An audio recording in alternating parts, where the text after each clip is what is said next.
Hello friends, आप देख रहे हैं अपना चैनल VBA जूनियर। इस सेशन में हम लोग डिस्कस करने वाले हैं एक बहुत ही बेहतरीन टॉपिक जो कि कनेक्टेड है कॉम्बिनेशन ऑफ रजिस्टर्स से। जनरली देखिए, दो टाइप का कॉम्बिनेशन होता है, सीरीज कॉम्बिनेशन और पैरेलल कॉम्बिनेशन। हम लोग बात कर रहे हैं रजिस्टर्स के केस में। मतलब हमारे पास अगर बहुत सारे रजिस्टर्स दिए गए हैं तो हम उन्हें दो तरीके से कंबाइन कर सकते हैं, या तो सीरीज में या तो पैरेलल में, या तो फिर तीसरा भी तरीका है मिक्स कॉम्बिनेशन। अब ये हम लोग कंबाइन क्यों करते हैं, आखिर जरूरत क्यों पड़ती है कॉम्बिनेशन ऑफ रजिस्टर्स का? तो देखिए, कभी कभी होता क्या है कि हम एक रजिस्टर इस्तेमाल करना चाहते हैं, ऐसा रजिस्टर इस्तेमाल करना चाहते हैं जिसकी रेजिस्टेंस दी गई रजिस्टर से ज़्यादा हो। तो उस सिचुएशन में हम लोग कितने ओम का रजिस्टर इस्तेमाल करेंगे, ये कैसे पता चलेगा? उसका अलग फिजिक्स है। अगर हमें ऐसा रजिस्टर इस्तेमाल करना है जिसके रेजिस्टेंस की वैल्यू दी गई सबसे छोटी रेजिस्टेंस से भी कम हो, तो उस केस में हम लोग कितने ओम का रजिस्टर इस्तेमाल करेंगे, उसकी फिजिक्स क्या है। और फिर ये दोनों कॉम्बिनेशन में अंतर क्या है, सीरीज कॉम्बिनेशन में क्या अंतर है, पैरेलल कॉम्बिनेशन में क्या अंतर है। ये जो टॉपिक है थ्योरी के पर्पस के लिए भी इम्पोर्टेंट है और न्यूमेरिकल पॉइंट ऑफ व्यू से भी इम्पोर्टेंट है। आज की इस सेशन में हम हर एक टॉपिक को और इससे कनेक्टेड जो कॉन्सेप्ट है, फिजिक्स है, मैं आपको डिटेल में डिस्कस करूंगा। हमें उम्मीद है आप पूरा सेशन अच्छे से बने रहेंगे, और अगर आपको यह सेशन अच्छा लगेगा तो आप लाइक करिएगा, अच्छा से कमेंट भी करिएगा, और अधिक से अधिक लोगों को इस वीडियो लेक्चर को शेयर जरूर करिएगा। तो चलिए हम लोग इस सेशन को स्टार्ट करते हैं। बहुत ही ब्यूटीफुल सेशन होने वाला है। सीरीज कॉम्बिनेशन, हमारे पास रजिस्टर है, मैं इनको सीरीज में कनेक्ट कर रहा हूं। ये हो गया आपका सीरीज में, ठीक। हमने यहां पे 3 रजिस्टर लिया है जिनकी रेजिस्टेंस की वैल्यू R1, R2 और ये R3 है। अगर हम एक सेल से या बैटरी से कनेक्ट कर दें, सेल से या बैटरी से कनेक्ट कर दें, तो इस सिचुएशन में क्या होगा? मान लीजिए यहां पे पॉइंट A है, यहां पे पॉइंट B है, यहां पे पॉइंट C है और यहां पे पॉइंट D है। चूंकि बैटरी से हम लोगों ने कनेक्ट कर दिया है तो फिर करंट का फ्लोइंग स्टार्ट हो जाएगा। तो देखिए, चूंकि करंट फ्लो करने के लिए केवल सिंगल पाथ है, इसलिए इस केस में सेम करंट फ्लो करेगी थ्रू आउट द रजिस्टर, ठीक। अगर हम पोटेंशियल डिफरेंस निकालना चाहते हैं अक्रॉस द रजिस्टर R1, तो हो जाएगा VA माइनस VB। आप सोच रहे होंगे कि VA क्या है। देखिए, A पॉइंट पे पोटेंशियल VA है, B पॉइंट पे पोटेंशियल VB है। चूंकि बैटरी के पॉजिटिव टर्मिनल के पास पॉइंट A है, इसलिए पॉइंट A पे सबसे ज्यादा पोटेंशियल होगा in comparison two point B, C और D। मतलब VA बड़ा होगा VB से, इसलिए मैं VA माइनस VB लिख रहा हूं। And by Ohm's law potential difference जो होगी किसके बराबर होगी? I इंटू R1 के बराबर होगा। सेम करंट I फ्लो कर रही है क्योंकि एक ही पाथ है करंट फ्लो करने के लिए। ये मान लेते हैं कि एक इक्वेशन हो गया। उसी टाइप से potential difference across register R2, तो VB minus VC I into R2 हो जाएगा, और ये आपका 2 है। Potential difference across register R3, VC minus VD और ये हो जाएगा आपका I इंटू R3 हो जाएगा। हमने 3 रजिस्टर इस्तेमाल किया है, आप 3 से ज्यादा कर सकते हैं। अगर इन सभी को हम ऐड कर दें तो फिर देखिए VB negative positive, VC negative VC positive, तो ये कैंसिल, ये कैंसिल, ये कैंसिल, ये कैंसिल, तो हमें मिल जाएगा VA माइनस VD मिल जाएगा, और राइट हैंड साइड में I कॉमन हो जाएगा, तो R1 plus R2 plus R3 हो जाएगा, और ये हम मान लेते हैं कि 4 है। एक्चुअली हम चाहते हैं इन तीनों रजिस्टर के बदले एक सिंगल रजिस्टर इस्तेमाल करना। तो उस सिचुएशन में क्या होगा, हम चाहते हैं इन तीनों के बदले एक सिंगल रजिस्टर इस्तेमाल करना जिसकी रेजिस्टेंस की वैल्यू RS है मान लेते हैं, और ये हमारे पास बैटरी है। बैटरी वही है जो यहां पे लगा हुआ था। हम बस तीनों रजिस्टर को हटा करके एक रजिस्टर इस्तेमाल कर लिए, तो पॉइंट A यहां पे है ही और पॉइंट A D है ही किनारे किनारे। यहां पर भी देख लीजिए क्या होगा, VA minus VD I, battery तो वही है, करंट वही फ्लो करेगी I ही, इंटू RS, और ये मैं मान लेता हूं कि ये 5 है। चूंकि 4 5 का लेफ्ट हैंड साइड सेम है, इसलिए राइट हैंड साइड भी बराबर होगा। तो हम देख रहे हैं कि हमें मिल जाएगा I RS equals to I into R1 plus R2 plus R3। I हम कैंसिल कर लेते हैं, तो RS की वैल्यू मिल जाएगी R1 plus R2 plus R3 मिल जाएगी। यहां पे हम केवल 3 रजिस्टर इस्तेमाल किए हैं। अगर हम रजिस्टर की संख्या बढ़ा दें, मान लीजिए n रजिस्टर इस्तेमाल कर लें, कितने रजिस्टर, n रजिस्टर्स, तो उस सिचुएशन में क्या होगा, अगर हम n रजिस्टर इस्तेमाल कर लें तो उस सिचुएशन में क्या होगा। 3 रजिस्टर हम लोगों ने इस्तेमाल किया, तो हमें सीरीज कॉम्बिनेशन में इन तीनों के बदले अगर एक रजिस्टर इस्तेमाल करना होगा तो कितने ओम का करेंगे, उसके लिए क्या करेंगे, इन तीनों को प्लस कर देंगे। अगर 3 के बदले 13 हो, 26 हो, मतलब इन जनरल n रजिस्टर्स हो, तो फिर हम क्या करेंगे, सभी इंडिविजुअल जो रजिस्टर्स हैं उनके रेजिस्टेंस की वैल्यू हम प्लस कर लेंगे। ये हमने प्लस कर दिया, और ये हम बात कर रहे हैं n individual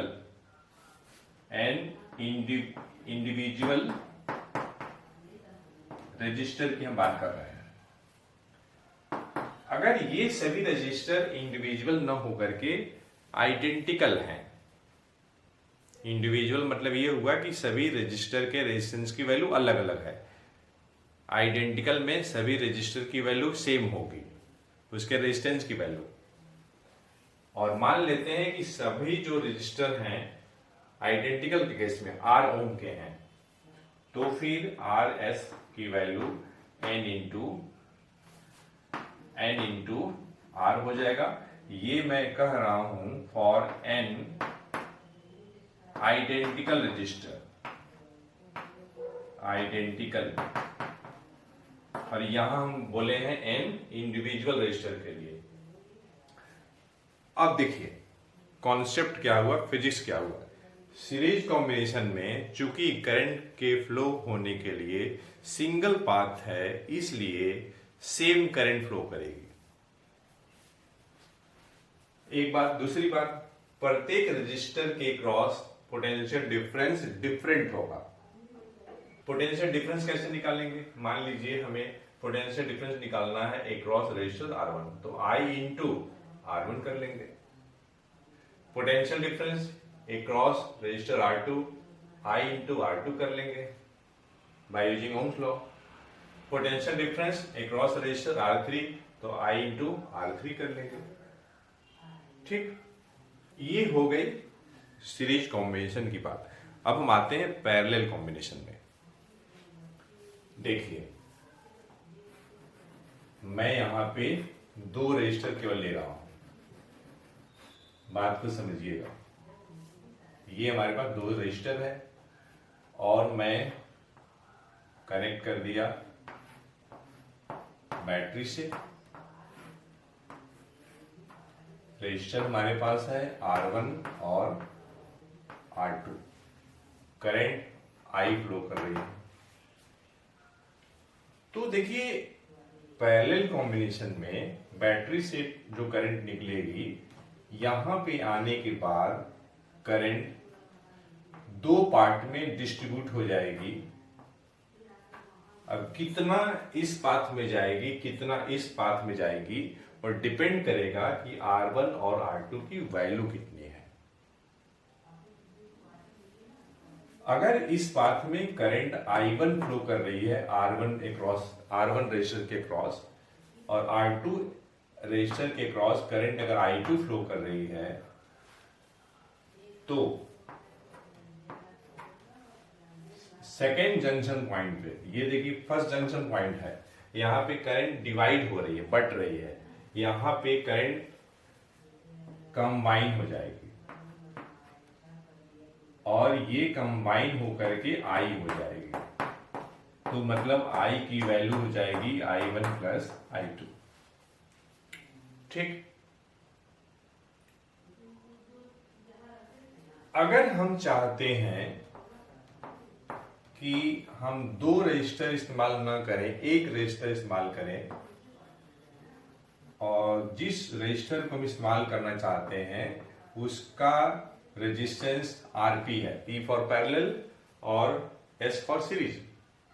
S for series, P for parallel. Battery तो वही है, बैटरी वही है। ठीक, बैटरी वही है, करंट I फ्लो करेगी। ठीक, जो हम लोगों ने बैटरी लगाया है उसका पोटेंशियल डिफरेंस कैपिटल V है। ओम्स लॉ से हम क्या जानते हैं? हम जानते हैं V equal to I into R, ये हम जानते हैं। तो फिर यहां से I बराबर हो जाएगा V अपॉन R। तो देखिए I इक्वल्स टू हम लिखेंगे V upon RP, P for parallel. I1 देखिए पैरेलल कॉम्बिनेशन में पोटेंशियल डिफरेंस सेम रहेगा। ऐसा मैं क्यों कह रहा हूं? ये दोनों रजिस्टर का पहला जो एंड है बैटरी के प्लस से जुड़ा है, दोनों का दोनों। दूसरा जो एंड है बैटरी के नेगेटिव से जुड़ा है।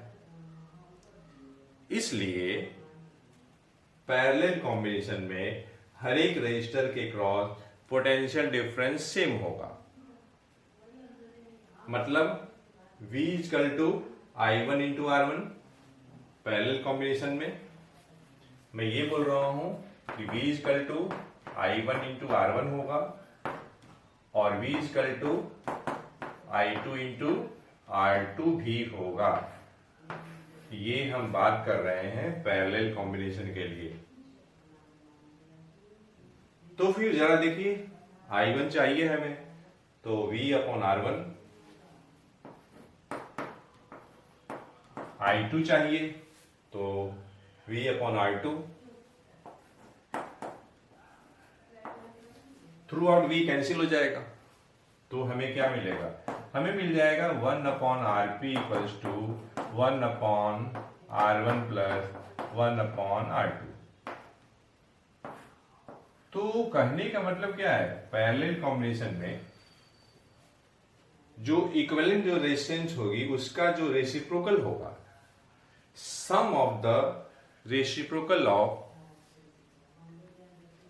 Resistors connected in parallel, RP इन दोनों के बदले में जो एक सिंगल रेजिस्टर इस्तेमाल करेंगे उसके रेजिस्टेंस की वैल्यू है, तो उसका जो रेसिप्रोकल होगा 1/RP हर एक इंडिविजुअल रेजिस्टर के रेसिप्रोकल के सम के बराबर होगा। यहां हम 2 रेजिस्टर लिए हैं तो 2 बार आया है, प्लस 1 बार आया है। 3 रेजिस्टर लेंगे तो 2 बार प्लस आएगा, 4 लेंगे तो आपका 3 बार प्लस आएगा। तो in general 1/RP equals to 1/R1 plus 1/R2 plus 1/R3 plus 1/R4 plus ऐसे ही अप टू n टर्म्स। ठीक, अगर सभी रजिस्टर्स आइडेंटिकल होंगे, मतलब हर एक रजिस्टर की वैल्यू अगर R ओम है, तो उस सिचुएशन में 1/RP देखिए क्या होगा, 1/R आप ऐड करेंगे n टाइम्स, 1/R को प्लस करेंगे n टाइम्स, तो n इंटू 1/R हो जाएगा। ठीक है ना, टेबल पढ़ते हैं ना, 5 5 5 5 प्लस करिए 5 टाइम्स, तो 5 इंटू 5 कर देते हैं, 5 प्लस 5 प्लस 5 7 टाइम्स, तो 5 इंटू 7 कर देते हैं, तो 1/R plus 1/R plus 1/R n times, तो n टाइम्स 1/R। हमें यहां से चाहिए RP, तो ये हो जाएगा R/n हो जाएगा। ये हम बात बोल रहे हैं जब हमारे पास आइडेंटिकल रेजिस्टर्स हैं, n आइडेंटिकल रेजिस्टर्स जो कि कनेक्टेड हैं पैरेलल में, तब की कहानी ये है। ठीक, इस केस में इन दोनों के बदले में एक सिंगल रेजिस्टर आपको इस्तेमाल करना है, तो उसके रेजिस्टेंस कैसे निकालेंगे? उस सिंगल रेजिस्टर के रेजिस्टेंस की वैल्यू आप इसी फॉर्मूले से निकालेंगे, 1/RP equals to 1/R1 plus 1/R2। ये 2 फ्रैक्शन है, प्लस कर लीजिएगा, जो आएगा उसका लास्ट में रेसिप्रोकल कर लीजिएगा। आप चाहें तो यहां से डायरेक्ट भी निकाल सकते हैं, ये तो कॉन्सेप्ट की बात हो गई। देखिए भाई क्या बोल रहा हूं मैं, ये बोल रहा हूं कि आप चाहें तो RP की वैल्यू, मतलब इन दोनों के बदले में अगर हम जिस रजिस्टर को इस्तेमाल करना चाहते हैं, मतलब इन दोनों को जिस रजिस्टर के द्वारा रिप्लेस करना चाहते हैं, उसके रेजिस्टेंस की वैल्यू आप डायरेक्ट निकाल सकते हैं। कैसे? आप इन दोनों को जो भी वैल्यू दिया रहेगा उसको आप इंटू कर लीजिएगा और इन्हीं दोनों के प्लस से डिवाइड कर लीजिएगा, ये। ठीक, अच्छा, ये तो बात हो गई। बच्चों, किसी किसी क्वेश्चन में अगर आपको डायरेक्ट I1 I2 निकालना है तो क्या करेंगे? उसके लिए हम ये कॉन्सेप्ट और ये कॉन्सेप्ट इस्तेमाल करेंगे। यहां पे क्या I बराबर I1 प्लस I2 है, I बराबर I1 प्लस I2। हमें I1 I2 निकालना है in terms of I R1 R2। तो मैं I1 को एज इट इज रख रहा हूं, मैं I2 को यहां से रिप्लेस कर रहा हूं। देखिए I1 R1 बराबर I2 R2, हमें रिप्लेस करना है I2 को, यहां से देखिए तो हो जाएगा I1 R1 अपॉन R2।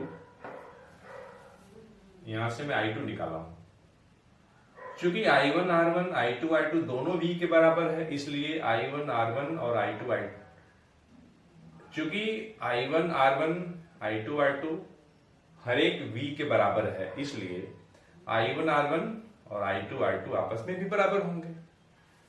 अब I1 कॉमन तो 1 प्लस R1 बाई R2। अब ये तो प्लस करना है, बहुत ही सिंपल, तो हो जाएगा क्या, R1 plus R2 divided by R2। ठीक, ये आपका I है। हमें चाहिए I1, तो I R2 upon R1 plus R2, ये हो जाएगा। I1 चाहिए, R2 को आप ये R1 प्लस R2 अपन R2 को आप राइट से लेफ्ट शिफ्ट कर दीजिए, ये डिवाइड में है, इधर इधर जाके मल्टीप्लाई हो जाएगा, मल्टीप्लाई या डिवाइड हो जाएगा। ये I1 निकल गया। कैसे निकला? I1 निकालने के लिए I लिया और I1 करंट फ्लो कर रही है R1 रजिस्टर में, तो न्यूमरेटर में हम R2 ले रहे हैं, divided by R1 plus R2। ठीक उसी तरीके से जैसे हमने यहां पे I1 को एज इट इज रखा है, आप I2 निकालने के लिए क्या करिए, I1 को रिप्लेस कर दीजिए I2 R2 अपॉन R1 से, और इन ए जस्ट सिमिलर मैनर आप जब प्रोसीड करेंगे तो आपको I2 मिल जाएगा I R1 divided by R1 plus ये R2। ठीक, तो बच्चों पैरेलल कॉम्बिनेशन में आपको क्या ध्यान रखना है? आपको ध्यान रखना है V बराबर I1 R1 equals to I2 R2। इसी को वो हम कह रहे हैं I1 R1 बराबर I2 R2 कह रहे हैं, क्योंकि ये दोनों का दोनों जो है V के बराबर है। ठीक, तो जैसा रिक्वायरमेंट होगा आप इस फॉर्मूले को यूज कर सकते हैं न्यूमेरिकल पॉइंट ऑफ व्यू से। और जंक्शन पॉइंट पे यहां और यहां पे करंट डिस्ट्रीब्यूट हो रही है, यहां पे कंबाइन हो रही है। इसीलिए मान लीजिए अगर ये पॉइंट ए है और ये पॉइंट बी अगर है, तो ए और बी को हम बोल रहे हैं जंक्शन पॉइंट। और जंक्शन पॉइंट पे हम दोनों करंट को यहां पे देखिए प्लस कर दे रहे हैं, यहां पे बी पॉइंट पे। यहां पे I जो है डिवाइड हो रही है एज I1 एंड R2। यहां पे पॉइंट ए पे करंट डिवाइड हो रही है एज I1 एंड I2, और इस जंक्शन पॉइंट पे करंट कंबाइन हो जा रही है एज I। अच्छा, अगर हमें पैरेलल कॉम्बिनेशन में दो रजिस्टर को रिप्लेस करना हो एक इक्विवेलेंट रजिस्टर के द्वारा, उसके रेजिस्टेंस की वैल्यू कैसे निकालेंगे? तो दोनों को मल्टीप्लाई करिए और दोनों को प्लस करिए, तो मल्टीप्लिकेशन में मतलब प्रोडक्ट में उनके सम से डिवाइड कर दीजिए। अगर आपको I1 निकालना है in terms of I R1 R2, तो आप इस फॉर्मूले को इस्तेमाल करिए यहां पर। अगर I2 निकालना है तो इस फॉर्मूले को इस्तेमाल करिए। तो मेन कंक्लूजन ये हुआ बच्चों, पैरेलल कॉम्बिनेशन में पोटेंशियल डिफरेंस आपका सेम रहेगा। करंट जंक्शन पॉइंट पे पहले जंक्शन पॉइंट पे डिस्ट्रीब्यूट होगी, दूसरी जंक्शन पॉइंट पे कंबाइन हो जाएगी।